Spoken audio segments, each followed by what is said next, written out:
Solapur advertising agency welfare association व सोलापूर श्रमिक पत्रकार संघ आयोजित सोलापूर मीडिया कप हे क्रिकेट सामने सोलापूरच्या रेल्वे मैदानावर रंगत आहेत। श्रमिक पत्रकार संघाविरुद्ध तरुण भारत संवादमध्ये सामना झाला। यावेळी पोलीस आयुक्त एम राजकुमार यांनी नाणेफेक केलं। यावेळी पत्रकार संघाचे अध्यक्ष विक्रम खेलबुडे, तरुण भारत संवादचे संपादक विजयकुमार देशपांडे यांच्यासह विविध दैनिक चॅनलचे पत्रकार यावेळी मैदानावर उपस्थित होते। या सामन्यामध्ये लोकमत, दिव्य मराठी, तरुण भारत संवाद, संचार, तरुण भारत यांच्यासह विविध संघांनी सहभाग घेतला आहे।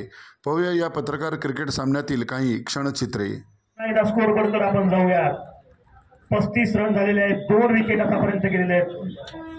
चांगला विकेट ओंकार जिंगोगी यांचा अप्पासाहेब पाटील यांनी घेतलेला आहे स्टंपिंग द्वारा। इस ओवर की आखिरी गेंद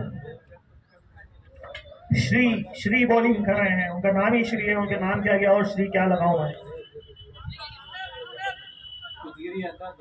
लोकमतला 4 जॅकेट कॅन्सल करण्याची और मॅच हरल्या।